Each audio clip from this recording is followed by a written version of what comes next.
Good evening, New Orleans, and welcome to Inside New Orleans Sports. I'm your host, Eric Asher. Over the next hour, talk a lot about the New Orleans Saints, the New Orleans Pelicans, and oh yeah, those LSU baseball Tigers as well. Got a great panel for you tonight to break it down. Garland Gillen of Fox 8 Sports, and also Rick Gaillee of SportsNola.com and WGSO Radio. Gentlemen, thanks so much for coming down tonight. Certainly appreciate your time. We always like to start the show off telling the folks a little bit about what's going on at your respective stations and publications. Please, Garland, start us off. Yeah, Saints minicamp ended today, so on Final Play on Sunday night, we're going to be breaking down everything that happened in the three-day minicamp.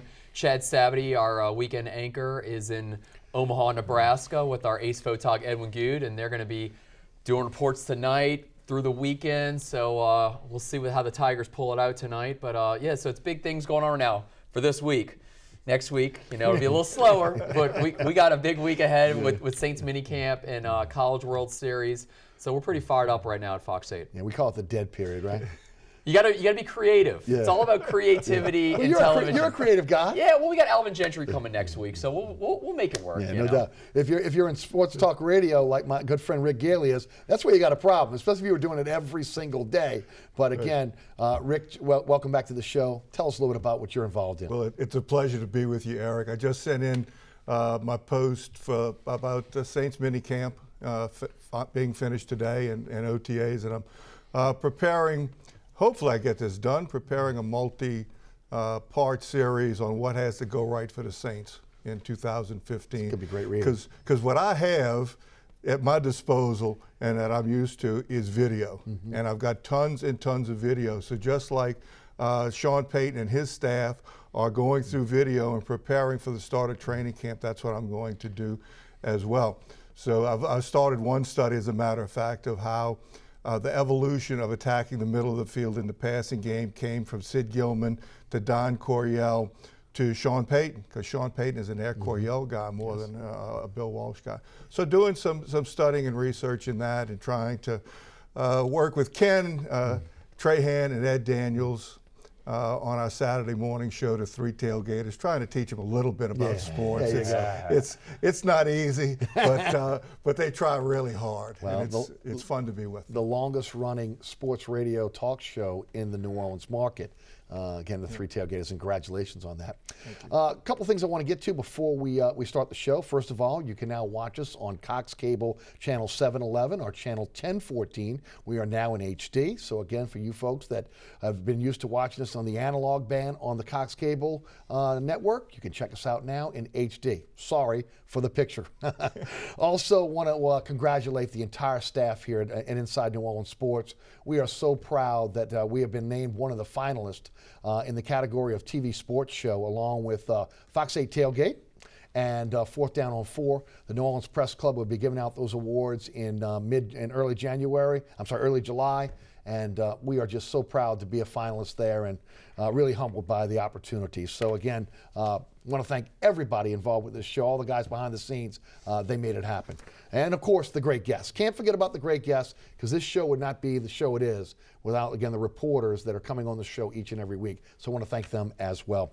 Guys, let's get started. We normally talk Saints. Let's start LSU tonight. Tigers getting ready to take on TCU in an elimination game. If they get past TCU, they're going to get Vandy twice. Oh, my. First of all, Garland, I'll start with you. Talk a little bit about how the Tigers so far have performed in the College World Series. Well, you'd think TD Ameritrade Park is almost, Coach Maneri came out after the game and said the curse is over with. That was his first win at TD Ameritrade Park. Had a lot of success at Rosenblatt Stadium win in 2009. To get that first win, I know it's got to be a huge deal for LSU. Not hitting as much as I thought they would at the College World Series. Even with the new baseballs, a lot of home runs going on. I mean, Florida hit 4 last night. That's insane. Considering College World Series last year, 3 home runs in 16 games last year in the College World Series. 4 last night by Florida alone. The big bats are definitely have to light up tonight for LSU, especially when you got Zach Pearson, a closer, coming in as a starter. He did do it at LSU Eunice in the JUCO World Series, so he can do it. But expect Jack Holstaff, which is they love saying 6 or 7 pitchers. Expect Austin Bain, Hunter Newman, whole cast of characters. But if they want to win this game, Alex Bregman went 4 for 5 last game. He's going to be starting in leadoff again tonight. he has another big performance, and Kate Savick has been red hot even at the College World Series, I think they can win tonight. Getting through Vanderbilt all weekend, Poche on Friday night. If they get through tonight, Poche on Friday night, then Saturday night you're going up against Vanderbilt again with that whole staff. That's going to be a tough proposition for them. If they get through this weekend and get to Monday, that is an amazing feat, because beating Vanderbilt twice in 2 days with that staff right now, with no Alex Lang in the mix, that's going to be extremely tough. Yeah, I would agree. Coach, what can you add? They've painted themselves in a corner. Could they have had 10 worse innings than they had starting the College World Series? I mean, just a couple of good innings against TCU in the first game, and then they start missing the first baseman. I mean, poor Jared. The first baseman couldn't even jump for it. It was so bad. Couldn't complete a pass to first base. So they couldn't have played worse, being down by 3 runs in the second game. But then started playing the way that they're capable of playing. Quit swinging for the fences and started playing the type of baseball that you have to go there. Because I remember last year against UCLA, every batter was swinging harder and harder and harder, and the UCLA pitchers were going, please hit the ball, please hit the ball, please hit the ball, and they were just flying out one after the other. And that's how they started this week as well. When the runner got thrown out at the plate in the 4th inning, and then Poche misses the first baseman twice, they really went in the wrong direction, and that was highly unusual for a veteran team like that. But it shows you how strange baseball is. Yeah. And then come back from 3-0 down. Couldn't have had things going worse for them at that point. But in a game that moves as slow as baseball does and is accused of moving, it's amazing how quickly things can turn around. And the Tigers turned it around, have their backs against the wall tonight, I think, because TCU has a legitimate starting pitcher. Has had a good record, hasn't thrown against a team that is as capable as LSU, but you're in the part of the tournament in the losers bracket that you've got to score runs, because you're not going against the aces most of the time. Even the bullpens a lot of times are worn down a little, so you've got to score. So LSU's got to hit consistently throughout the lineup to have a chance to get to Vanderbilt. You know, Garland, what's interesting is, and I think it was Chad Savage in one of his reports this week, talking a little bit about Coach Cannizzaro really coming after the guys in the dugout each and every inning about not swinging for the fences, trying to get the ball, obviously hit the ball on the ground, making sure that, again, they weren't trying to win this with one swing. And obviously it worked, because you saw a lot of the guys, again, trying to place the baseball rather than trying to, again, hit the ball at the park. Yeah, when they got the 3 runs come back against Cal State Fulton, they were just bolting those singles. You can't go for the big fly. I mean, last year it didn't work at all. Mason Katz finally got one out, but the game was already no longer in doubt. It was over with. LSU was not going to win that game. Andy Cannizzaro is going to be a star at LSU. He already is. He's going to be a big-time coach in college baseball. I mean, he played for he was in the Yankees organization. Obviously, Derek Jeter was in front of him, so that's always a tough proposition to get through him. That's why he had to go Guys play approaching 3,000 hits. Yeah, that's why I had to go to the Devil Rays to get some playing time. But Cannizzaro, I mean, you got Alan Dunn, one of the best pitching coaches, I think, in college baseball. He used to work for the Orioles. You got Maneri, one of the better coaches. That coaching staff is lights out, and they could lose their third base coach. You know, UNO search is going on right now between Blake Dean and Will Davis and a host of others. So you could lose one of those guys off that staff. But the coaching is top notch, and I think that might maybe be the difference tonight against TCU. Coach, for a guy that obviously has done it on the high school level, one of the questions that I've been getting this week is, again, how can LSU, with, again, being one of the top teams in the country, top programs in the country, not have 3 legitimate starters? That's a very interesting proposition, especially as Garland has so beautifully illustrated, a coaching staff that really knows what they're doing. And it has to do with how a player develops once they get on campus. Not many are like a Poche that can get out there in his first season and be effective, or certainly not many like Lang. They usually go right to minor league baseball. Yes, they're professionals by this point. So you're usually getting younger players, 17, maybe just making 18 their senior year when they're graduating.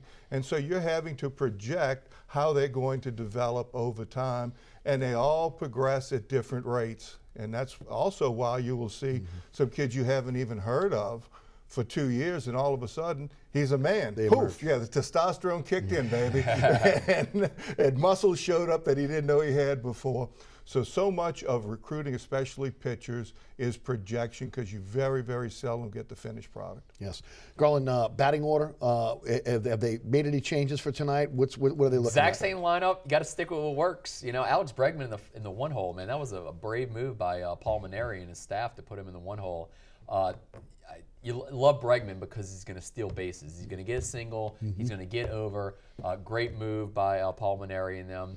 And one of Chad's reports earlier the week, they changed the gold jerseys because they're being baseball players superstitious. Really? And even Maneri wore a jersey. He's never worn one all season. He always wears a pullover. They wore the gold jerseys, so you got to like that. Even if everything else is not working, as you got the superstitions going, you can be good to go. But I got a feeling they're going to win the night. I don't know about this week against Vandy, but they're going to win the night. You know, one thing that surprised me, Coach, was, again, one of the top fielding teams in the country that, again, against TCU in the first game, kind of let them down. Absolutely. Gosh, look at the mistakes. 5 walks, 4 errors, 3 hit batsmen, and on and on. And for a team who is athletic, I mean, you see a lot of baseball teams in the country that aren't athletic. They're good baseball players, but they're not particularly athletic. LSU has an athletic team, and that's why it was encouraging to see them starting to play baseball in the last game the right way, which you have to do in that stadium, that you use your skill, you use the ability to hit the ball hard, you run, because they've got more speed and more people that can run than any other year. So they've got to use their athleticism and get back down to normal. And have confidence, now as they should, that they can make plays, because they make plays and they're athletic. Garland has already told us what he thinks about going forward. What are your thoughts? Can they make it to the championship round? Of course, it's baseball. If for no other reason other than that, yes, they can. And they usually play their best when their back is against the wall. That they play with a sense of urgency. There's no reason for them to play cautious. And LSU is a very dangerous team when they can play with aggression and they can play loose while still attacking. So yes, indeed, they can. And I would suspect that Vanderbilt would much rather play TCU going forward than LSU. Let's shift gears. Let's talk a little bit about the New Orleans Saints. 866-3200 is the phone number. Again, Saints, LSU, Pelicans, all on tap if you'd like to talk about it. Impressions so far of OTA and minicamp? Sean Payton, it's got some good players at cornerback. I tell you that. That is going to be the biggest difference, I think, for the Saints in 2015. Dennis Allen, I mean, he's a defensive coordinator as a head coach. You got him as your cornerbacks coach. I mean, he's overqualified for that job, and he's going to do a great job with that group. Obviously, Vaccaro sat out 2 practices. Delvin Breaux, who got a little work as the nickel in the first string. They love what he can do. He got hurt on Tuesday, didn't practice Wednesday and Thursday. But Jarris Bird's back to 100%. Whew, that is. Yes. I mean, he only played, 4 games? Yeah. You got Jarris Bird, Raphael Bush back healthy. Keenan Lewis, West Bank is 100%. He had some injuries last year too. That group was beat up. That crew in 2015, I think, is going to wreak havoc. Yeah. They were beat up from the beginning last year, because you remember Jarris Bird had the microdiscectomy. Yes. And never got over that. Never. We talked about that on this show. We sure did. Yeah, okay, they're talking about 4 weeks. No, Tiger Woods couldn't even get back. He couldn't get well from that quickly. So he was never healthy. Him being healthy is huge. Garland hit it right on the head. It is impressive how improved the entire secondary is.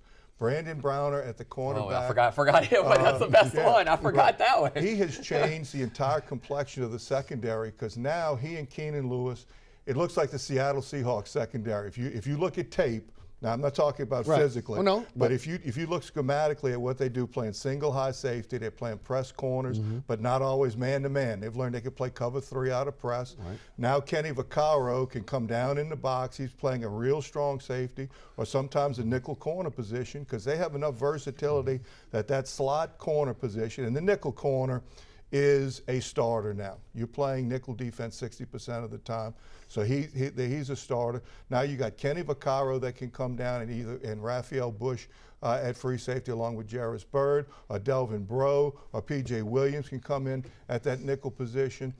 Remember, at this time last year also, we were thinking Champ Bailey was going to be able to contribute, gosh, even though we also said on this show he better be a part-time player That's because right. he can't. Well, he could be a no player Right. when it came right down to it.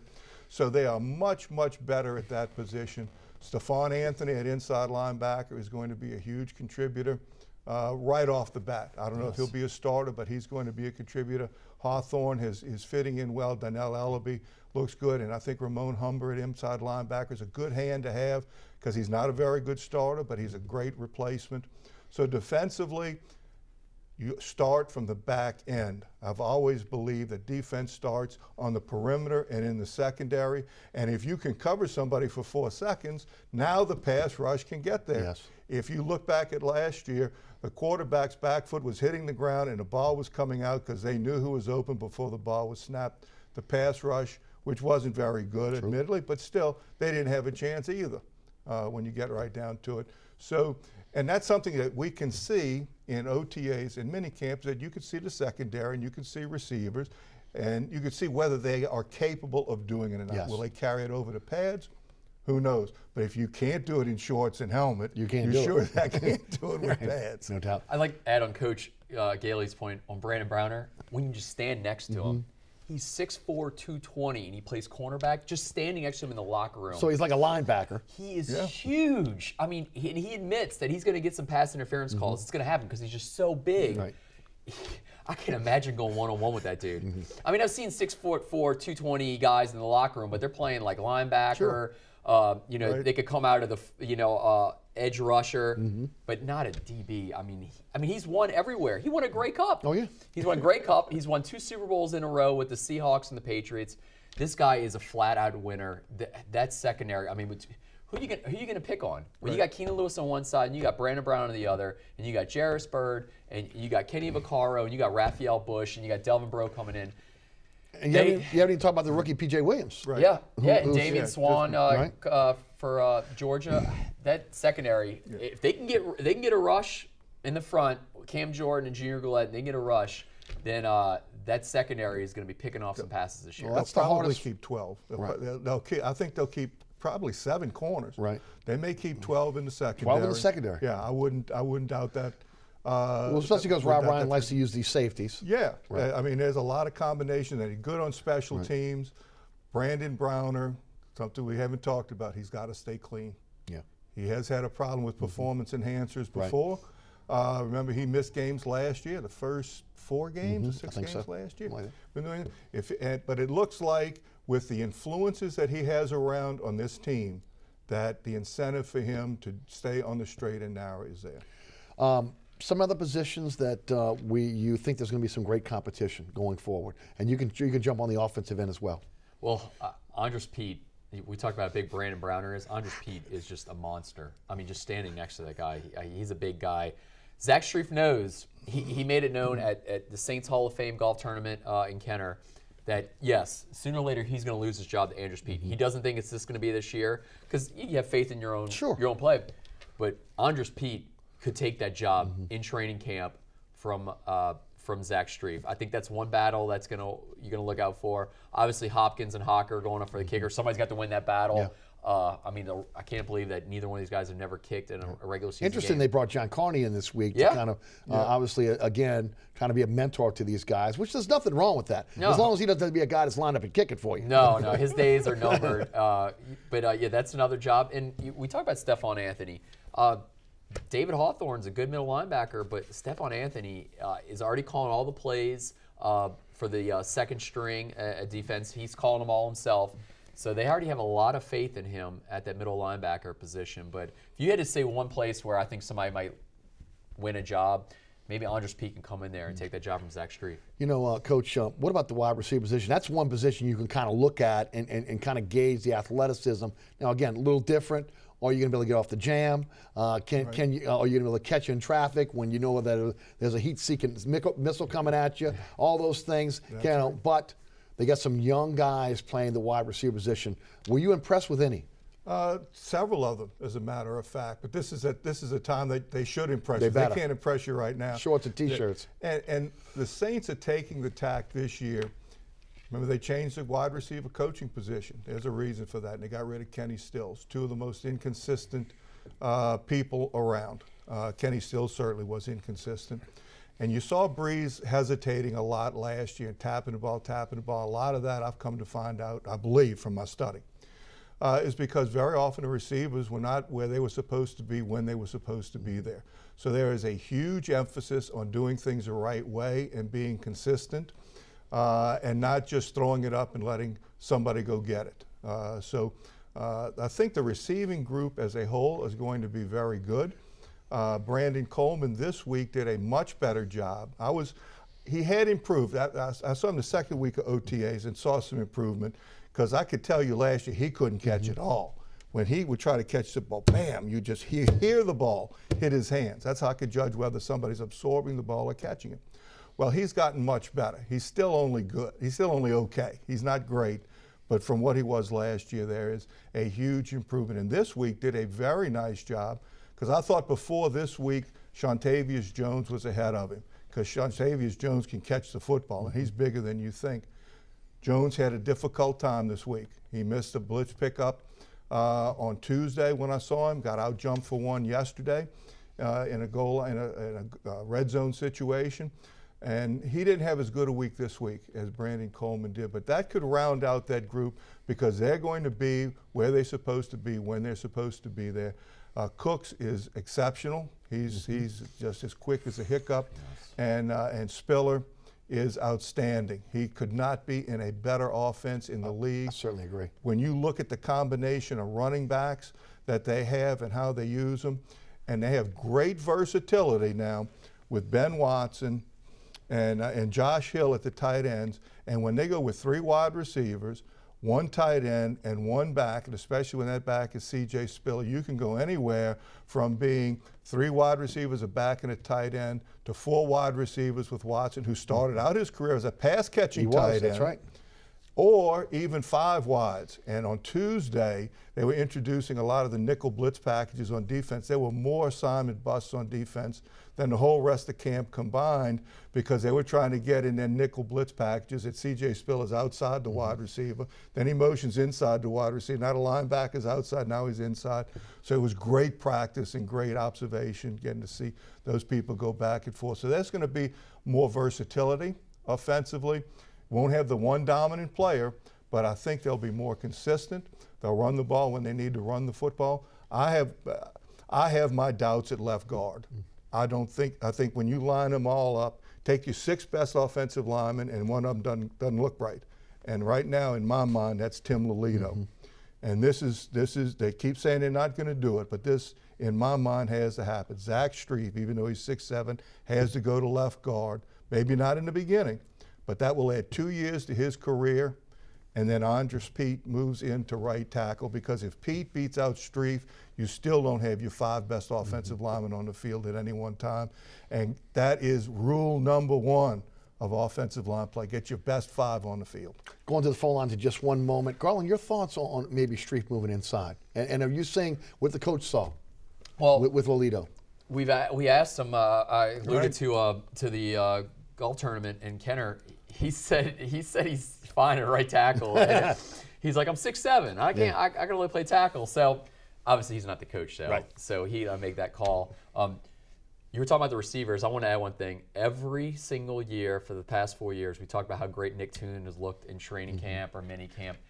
He's got to step up this year. We talked to him again yesterday about how good he looked, in shorts and a helmet every single year. And then when the regular season starts, every single year for Nick Toon. Nick Toon, he's a senior this year. This is his 4th year with the Saints, and this is his senior year, and this is going to be his last shot. We already hear how good he looks. I mean, obviously Marcus Colston and Brandon Cooks are locked in that 1 and 2 spots. Everything else is wide open. Nick Toon has a shot to take that 3 spot right now. He looks good right now, but we'll see. That story has gotten so old for me. Every year talking about how good Nick Toon looks in training camp. I've been a Nick Toon supporter, but I got to agree with one of our colleagues who calls him Mr. June, because that's all he has been, is Mr. June. When we interviewed him yesterday in the locker room, I was like, I've heard this in year 1, year 2, year 3. I was really tired of hearing. Yeah. I'm ready to see it in regular season. Well, they need to see it. Let's head to the phone lines. 866-3200 is the phone number. Greg is in Houma. Greg, thanks for your patience. You're on Inside New Orleans Sports. Yeah, my question is, what is the Saints' game plan for Junior Galette, either with his injuries or maybe suspensions with the NFL? What's their game plan to address that situation? Thanks so much for the phone call. You know, Junior Galette met the media this week. I got a chance to watch his little press conference, and Larry Holder wrote a scathing article this morning in the New Orleans Times-Picayune and NOLA.com, and I got to tell you what, I agree with every one of Larry's points. I just don't think the guy gets it. I don't think he understands what he did wrong. I don't think he understands what he did wrong off the field, on the field, and again, I just think at this point he's on the clock with this team, and we'll find out again at the end of June when he goes to before the commissioner to find out ultimately if there'll be any punishment. But one comment he made was he made a lot of comments. He was good with. He was all over the place. I'm good with Sean. I kind of doubt that, considering everything we've heard coming out of that camp after, again, the alleged domestic abuse. If he wasn't for that large signing bonus, he would have been gone. Your thoughts on Junior Galette? Let's talk about the PEC. Let's talk about off the field issues. 4 years, $41 million. That is the only reason he's still 24 guaranteed, man. And you're right. That's it. That is the only reason. He claims that his crew is a bad business, but he needs a clean house on those guys. He needs to definitely show up this year. That press conference, I guess we huddle around his locker. It was interesting. I mean, he almost came to tears at one point talking about the fans. He let him down, but then he went from almost crying at one point to almost he's not a problem guy, and what are we talking about? And this would have been an issue 6 years ago. He went on the offensive, and he was kind of pulling back, and he was all over the place. He's meeting with the NFL higher ups at the end of this month, and that's when we'll know something. He could get a 6-game suspension. I mean, all the charges are dropped. All we have left is a civil suit right now for Junior Galette. So I just don't see a Junior Galette missing playing time this year. But Kakaha, he's looking really sharp in camp. Now, I know he beat Andres Pete, and neither one of the guys are in pads, so you can't put too much into it. But, I mean, the guy had, 19 sacks last year for University of Washington. He definitely is going to make some noise this year. And Cam Jordan, who we talked to today, he understands that he got a lot of money because they're looking at the future and not what happened this past year, because Cam Jordan had a bad year. It was a shame that both those guys had down years at the same time because they wreaked havoc in 2013, and they need to wreak havoc again in 2015. Coach, you and I talked about this when you were on the last time, when we went in depth, but for those who didn't get a chance to see that show, your opinion. He has a PFC underdevelopment problem. His prefrontal cortex doesn't tell his brain whether he's doing right or wrong, because that's the part of the brain that does. Guess what? In some people, it just doesn't develop, because in normal humans, it's 23, 24, 25 for males. He hasn't caught up yet, and his comments obviously bring that out. It was mind-boggling. He's not going on IR, not because of the Saints doctors. The Saints doctors would put him on IR yesterday, and his own doctor is giving him the go-ahead there. So that's a positive. I would not doubt that the Saints would love to put him on IR right away, and after this year, get rid of him. Yeah, that would be extreme. It would be better if all of a sudden he would do what he's supposed to do. It's not really that hard to do what you're supposed to do. You're getting paid a lot of money to do right. All right. If you don't want to do right, don't take the check. Yeah. And it's a very simple matter of that. If you want to get paid, you're not like one of the guys anymore. You've got to straighten yourself out and do what's best for you. What's best for you? Take care of yourself. Get on the field, play. You'll have more money than you can possibly deal with. Get rid of the people who are leeches, and that's very difficult because as soon as people win a lottery, there's a lot of leeches around trying to siphon off your money. And no matter how much you have, you can always spend more. So he's really got to do a much better job of that. Hope that he can. I like success stories. Like to see him do well, but they got Anthony Spencer and Kikaha. Even though Spencer doesn't play exactly the same position, in nickel he does, because Spencer's a strong side linebacker technically, and Galette's the weak side linebacker. But in nickel, they both rush ends, And Spencer and Kikaha are going to be the two to take that spot. Well, I was told a long time ago by a very wise man, to much as is given, much is expected. Sure. And honestly, when you are in the situation that Junior Galette is in, and look, there's no doubt he has things to overcome when he went to college. Again, hanging with a bad crew, lost his scholarship at Temple, had to go to Stillman, had to work his way into the NFL. He's got ability. There's no doubt he's got ability. Right. He wouldn't have been able to stick this long. He wouldn't have got the big time contract. But there's a responsibility here, and there's a responsibility on and off the field for a guy like Junior Galette. And the fact that he still is sitting there and looking the media right in the face and saying, I don't know what the problem is. I have no clue. That tells me all I need to know about him. He is not mature enough to handle it. And ultimately, we'll see what happens. The Saints are looking for a type of player that got them to the Super Bowl. They're looking for guys that can play, but they're looking for guys that have character. And right now, Junior Galette is a character with a guy that doesn't have much character. And that's a shame. Because, again, if he could get his head on straight, he could be a pretty good player for this team. You know, pass rushers are not a dime a dozen, and he can rush the passer. Unfortunately, a lot of the stuff that's off the field has really kind of led to a lot of Saints fans kind of washing their hands with him. You know, you can't be accused of domestic violence. I'm sorry. Right. You know, it is what it is. Sure. You know, maybe the police didn't believe the alleged victim. Maybe the district attorney didn't. But there are some Saints fans that truly believe that he was involved in that, and he's got to rebound from that. And right now, he just hasn't done it. At least not in my mind, he hasn't. Let's take a quick break. You're watching Inside New Orleans Sports each and every Thursday night right here on WLAE-TV at 6 p.m. with our live broadcast. We have a rebroadcast every Friday night at 9 p.m. on Pelican Sports Television in the New Orleans, Baton Rouge, and Lafayette markets. Also right back here on WLAE-TV at 10 p.m. on Friday night. Remember, Cox Cable subscribers, you can now catch us on the HD tier at Channel 711 and Channel 1014. My name is Eric Asher. I'm your host. Rick Gaillee and Garland Gillen are our panelists tonight. The number is 866-3200. We'll be right back.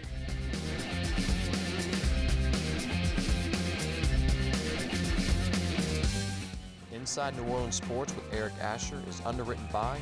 Located on Lake Pontchartrain, Brisbee's Lakefront Restaurant and Bar offers traditional West End favorites, a scenic view, oysters, and numerous tasty options. More information is available at 504-304-4125 or brisbeesrestaurant.com. Mr. Ed's Oyster Bar and Fish House has been shucking here since 1979. Located at 3117 21st Street in Metairie, Mr. Ed's Oyster Bar and Fish House offers raw, fried, and grilled oysters as well as a range of Cajun and Creole dishes. Enjoy a dozen with a smile. WLAE is currently looking for partners to underwrite this program and other programs on our station. Underwriting on WLAE is affordable, brings exposure to your cause or company, and helps support our nonprofit mission of providing television programs that educate, inform, and inspire the viewers of Greater New Orleans and Southeast Louisiana. If you are interested in learning about program underwriting on WLAE, please contact us at 504-830-3703. Welcome back to Inside New Orleans Sports. 866-3200 is the phone number. Guys, got to give some equal time here. Ryan Griffin involved in an altercation off the field. A nightclub in the Warehouse District got hit in the head with a champagne bottle, 50 stitches. He really downplayed it yesterday. Yes. Again, he's in a battle, man. He's in a battle for an opportunity to stay with the Saints and maybe stay in the NFL. I'm intrigued to see. Sean Payton's only usually kept two quarterbacks. What if Garrett Grayson just blows it up during training camp? You could clean out Luke and Ryan Griffin. That's a major roll of dice. But Drew Brees goes down. You're not in good shape. And what you could also do is bring back Luke McCown the week after. I mean, Luke's been in the system. He knows all the plays. You don't have to keep him around. You're more worried about the defense. So I'll be intrigued to see if Garrett Grayson kills it at the Greenbrier, that he gets that number 2 spot and they get rid of both those quarterbacks. But yeah, talking about Griffin yesterday, Tulane Medical Center did a fantastic job. 50 stitches is right across his forehead. Right. It looked good. Right. They did a good job, and he mentioned that in the when he talked to us yesterday.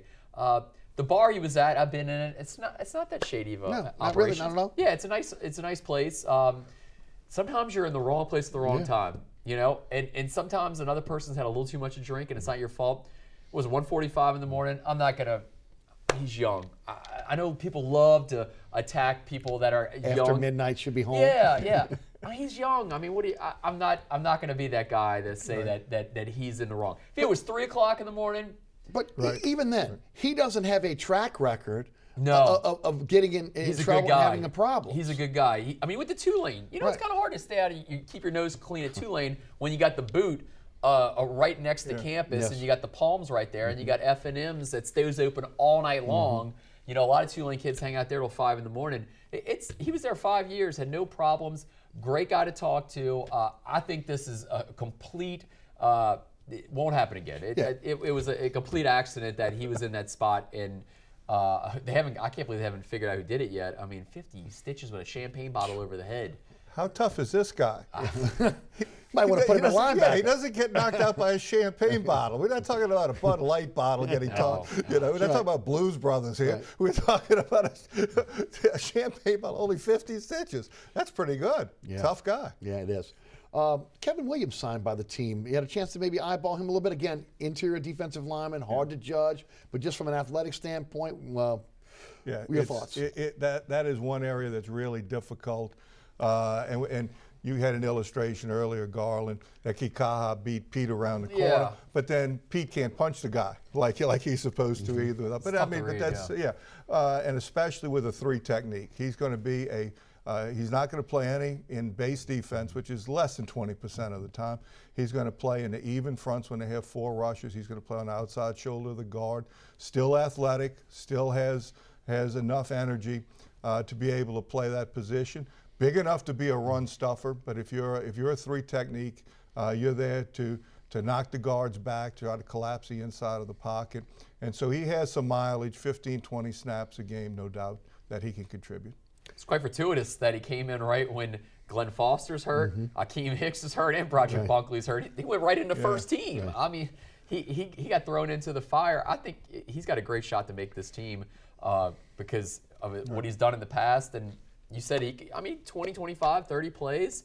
Broderick Bunkley, I mean, he hasn't met the money so far. And John Jenkins, the other side, this is going to be an intriguing year for him because I think this is the year for him. Yeah, I mean, Akeem Hicks is in a contract here also. No doubt. Agreed. I mean, Akeem Hicks saw that Junior Galette got paid, Cam Jordan got paid, Akeem's in a contract year. He wants to get paid. The inside, they have a lot of options with guys that they want to get paid. So they're gonna play a lot of their skull this year, and with Cam and Junior to prove that they're worth the money they're getting paid right now. Because Jenkins does look a lot better than he did at the same time last year. He was a round mound of rebounds. So he was hurt at the beginning of training camp it was last a pec year. injury. He couldn't. I mean, honestly, just didn't wear. And it's hard to get away from the table when. Yeah, and I got bad genes too. Me Okay, that's why I'm fat. You and me too. Huh? Yeah, you're right. I'm blaming it on my mama. Let's go back to the phone lines. Raymond is in Mandeville. Mom, I'm just kidding. I didn't. Let's go to Raymond in Mandeville. Hey, Raymond, how you doing? Doing all right. You already answered my question about Kevin Williams. You think he's going to make the team? Guys? Yeah, I think he will.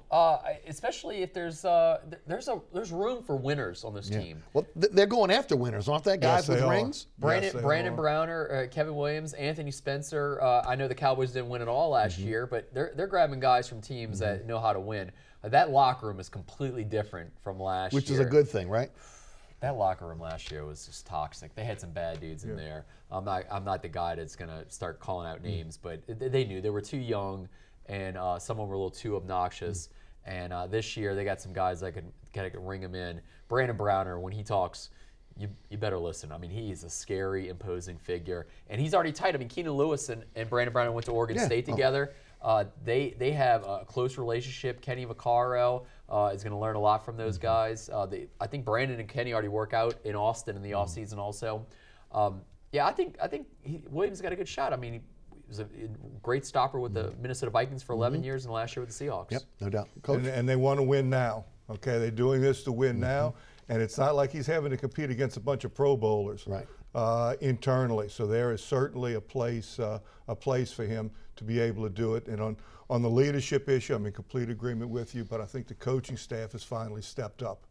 I was more disappointed in the coaching staff, because when you know in your locker room you've got a couple of toxic guys, then the coaching staff has got to be the protector between them and the other people, okay, and the good guys. And Sean Payton knows he didn't step up last year, and you're going to see him going into training camp more intense, more insistent on doing things the right way, making sure that the winners win, and that if you can't, if you're not, don't have a winning attitude, and these next 40 days is really going to show whether somebody has a great attitude or not. They're going to move on. But the coaching staff, headed by Coach Payton, is taking the lead in leadership. To Ben in Metairie. Ben, welcome to Inside New Orleans Sports. Hey, Ben. Thank you, Eric. How are you tonight? Doing great, Ben. Thanks for the call. Listen, as far as the Saints' current tight ends stand on the roster with Josh Hill, Ben Watson, is it possible that a Jermaine Gresham or maybe another proven vet free agent tight end could join the roster sometime in the near future to maybe round out the tight end trio? And I'll hang up and listen. Thanks, guys. Thanks for the call, Ben.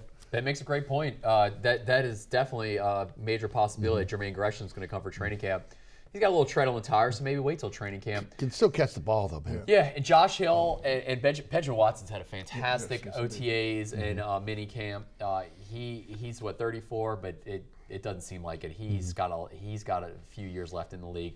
Josh Hill's ready to roll. We talked to him today in the locker room. He said nothing changes with Jimmy Graham out. Just maybe his stats are going to start going up. Right. Josh Hill's going to be getting paid good money if he stays in his spot. That third tight end spot is open right now. I think Jermaine Gresham. That a lot of people have speculated that he's going to come in. I mean, they put a waiver claim in on Wright. Ben Wright. Now he went back to Tampa Bay. So they're definitely looking in the market. I think Jermaine Gresham gets a run. They will leave no stone unturned to get the best talent available, and tight end is no exception. Certainly Ben Watson and Josh Hill give you a nice pair right there, and you've got to have that. That's because two tight ends are starters. They do a lot of two tight end stuff as the whole league does, but you've got to have a third and probably a fourth as well.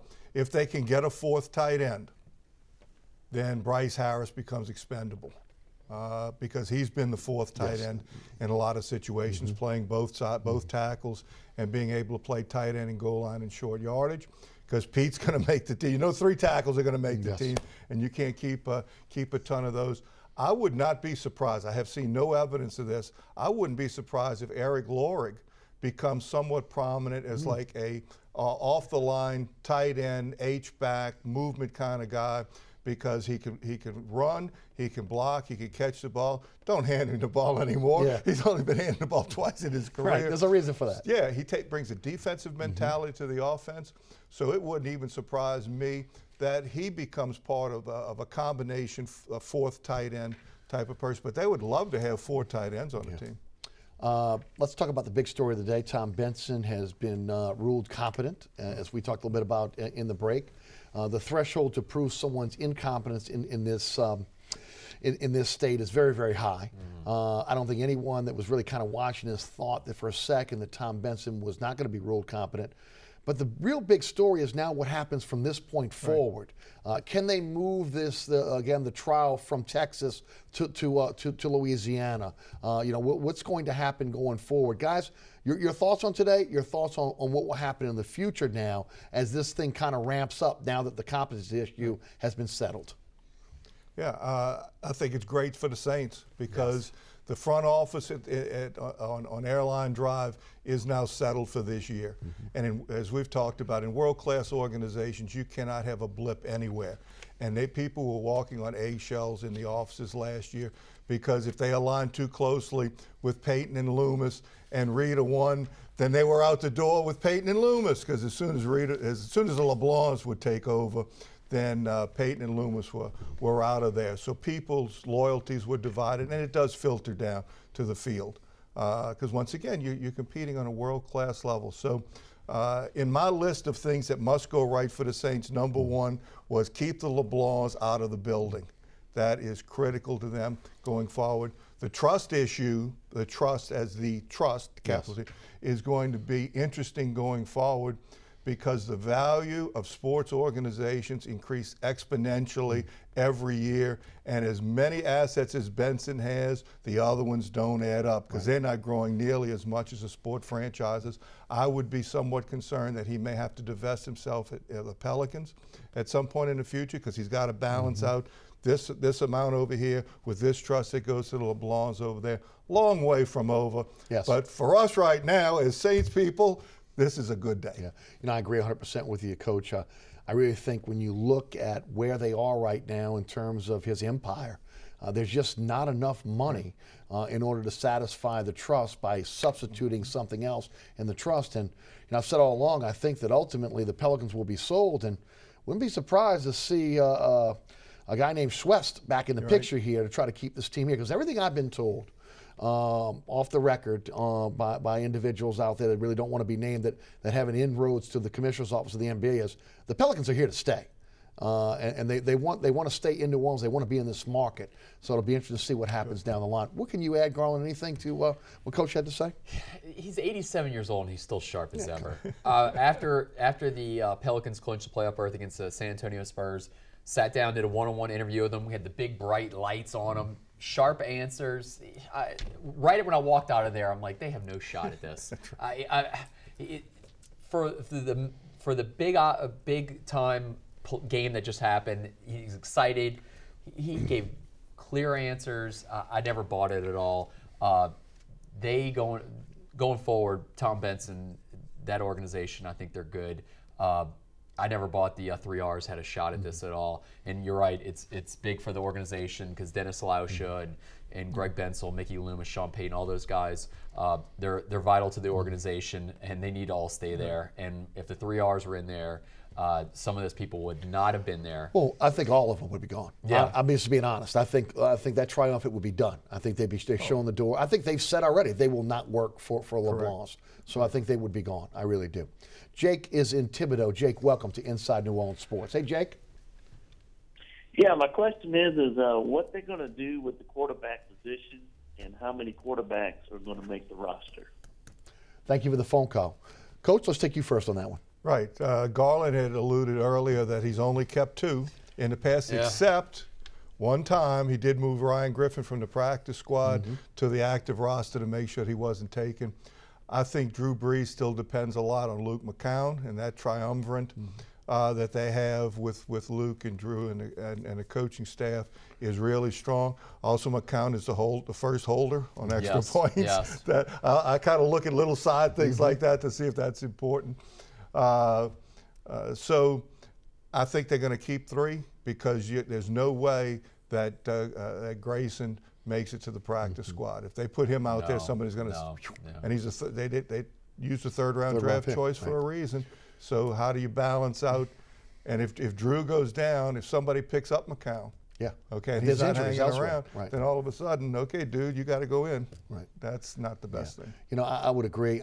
To me, I think it's between McCown and Griffin, and I think because of McCown's experience, he's probably the guy. You don't want to go into a season with a guy that's in his mid-30s who's been hit as much as he has over the last couple of years, even though they're doing everything they can to upgrade that offensive line.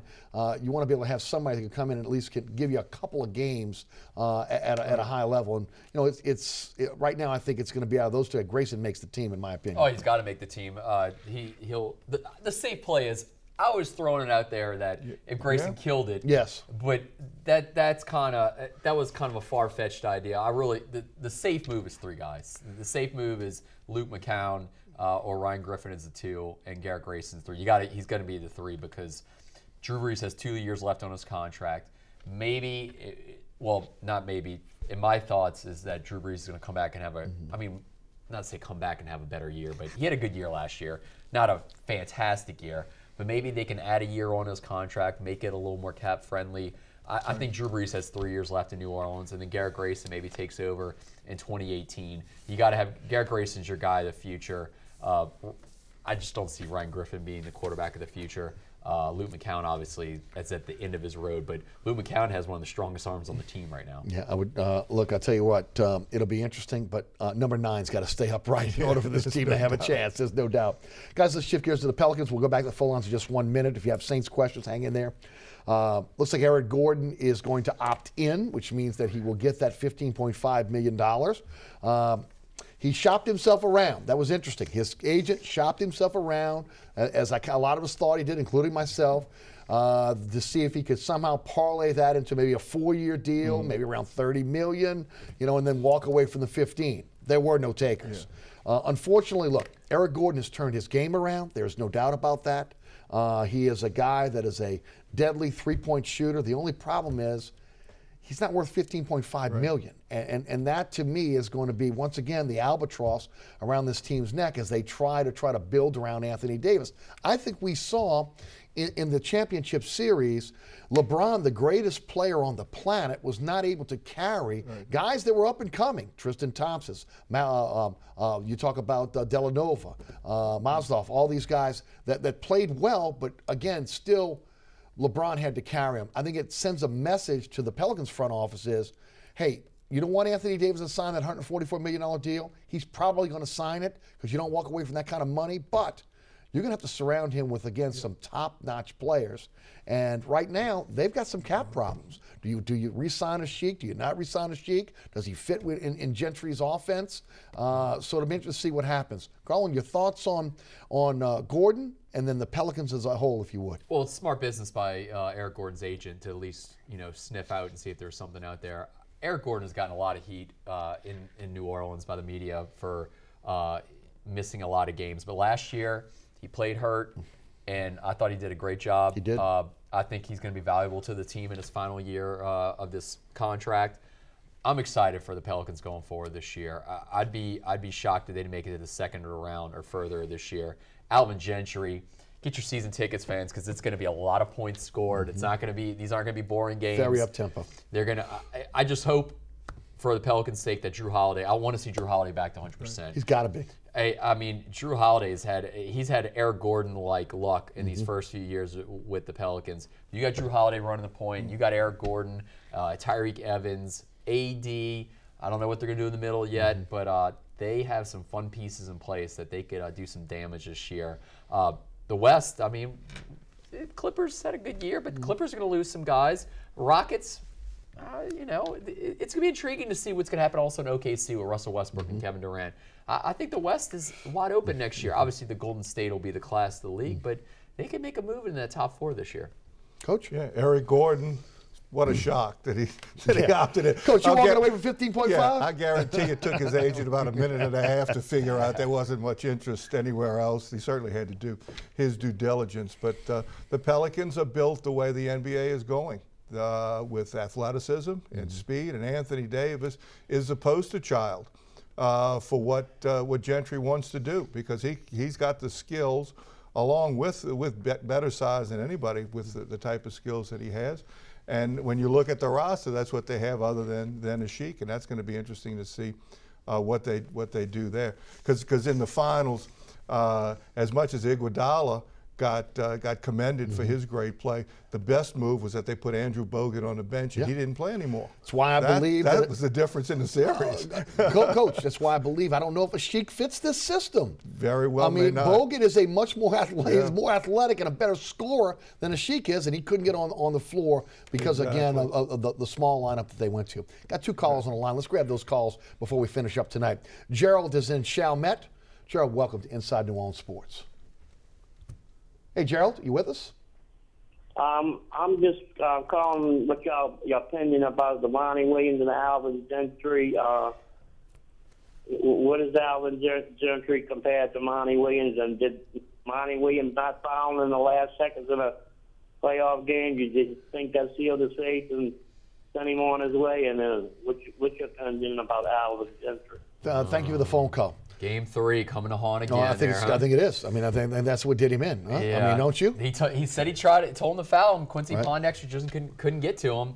Del Demps and Mickey Loomis, they just didn't think that this guy Monty could bring him to the next level. Right. Monty get them to the playoffs next year. They don't want just playoffs. They want rings. I mean, Tom Benson's 87 years old, and Alvin Gentry is the hot coach. He now knows what Golden State did to win. I mean, you're going to go against Golden State 3 or 4 times next year. I think Gentry, he did some good things with the Suns. I think this is going to be a fun year for the New Orleans Pelicans. I don't think there's any difference between Gentry and Monty Williams other than what side of the ball they're on. I was disappointed a bit in the search because the Pelicans didn't have somebody identified when they decided to move on. Yes. You know, moving on, you have a contract, you pay the guy, you move on. But whenever you make a move and you don't have somebody in mind, when I say in mind, it's like, hey, buddy, you're going to be it, okay? Right. You're going to be it. Then it becomes like a luck of the draw, and who's going to come open. And of all things, look for the price that they paid for Coach Gentry. They get him, I'm not going to say on the cheap, but certainly below market value. They got him on the cheap. For a 60-year-old guy that even with a step up can still dunk the ball. Right, which is amazing. That was pretty fun. I can tell you that's amazing. And after the game in the locker room going, AD, this is where we're going to be next year. Right. So he's going to be fun. I think a lot of people will embrace him after he's here. Yes. Okay, but again, I'm with you. Bigger name would have probably been a bigger splash. You got to like what he surrounded himself by. Yeah. Darren Erman, Robert Pack, Melvin Hunt now also being rumored to be part of that staff. That looks like a pretty darn good May staff. have worked out beautifully. Yeah, no doubt. Let's take our final call. Wallace is in New Orleans. Wallace, welcome to man, Inside how New you Orleans doing? Sports. Hey, Wallace. Hey, this is my question. What about our offense? Is we gonna protect Drew Brees? Is we gonna be an offense like Dallas? Is we gonna be able to be in the top 5 this year? How are we looking with our offense? Thank you, Wallace. Guys, you've had a chance to see OTAs. Your thoughts? Max Unger in the middle. That's why they got rid of Jimmy Graham. They got to protect his middle, and Max Unger and Teron Armstead. You alluded to it. The left guard position is going to be the big problem there. Jari Evans, right guard. Maybe Andres Pete at right tackle, but you got Unger in the middle. You're giving Brees a little extra time. I think they did some good moves this offseason to protect Drew Brees. Absolutely agree with that. And Jari Evans has got to stay healthy because he's still very effective when he's healthy. No, they are not going to be a running football team. Thank you, Coach. Sean. They will not use the run to set up the pass. Yes. But he has put himself in a position to do what he wants to do when he wants to do it. 2nd and 10 is still a running play. When Sean Payton is calling plays at his best, 1st and 10 is a pass. If it's 2nd and 10, that's a running down. And with the people that he has online, I think that he's capable of doing that. Good balance throughout the running back position. Overall, Kyrie Robinson being the third person in there. So you've got some good balance in there. So I think there'll be a balanced football team offensively. They'll do what they want to do rather than what they have to do. Yeah. You know, obviously, the big move was Unger. You don't get rid of a Jimmy Graham unless you're going to get something that is going to help your team immediately. They needed help up the middle. They got and two they got starters for Jimmy Graham. They took a 3rd-round pick and got a Pro Bowl center and got us another starter. Sounds great. Coach Rick Gaillee, Garland Gillen, thanks so much for being with us tonight on Inside New Orleans Sports. Thanks so much for tuning in. Remember, there's a rebroadcast of this program each and every Friday night right here on WLAE-TV, with a rebroadcast also on Pelican Sports Television at 9 o'clock. 9 o'clock on Pelican, 10 o'clock on WLAE. Also, you can catch me on the radio weekdays 11 a.m. until 1 p.m. on 990 AM WGSO. You can download my podcast or listen live at ericasher.com. And you can check out the TuneIn Radio app, which is a great way to take the show with you anywhere. Also, again, special thanks to our guest, Garland Gillen, and also Rick Gaillee, as well as the WLAE production staff, including Ron Yeager, Jim Dotson, Donovan Joseph, Kenny Juneau, Philip Williamson, Nyla Jones, and the irreplaceable director, William Hill. New Orleans, thanks so much for watching. My name is Eric Asher. We'll see you right back here next week for Inside New Orleans Sports.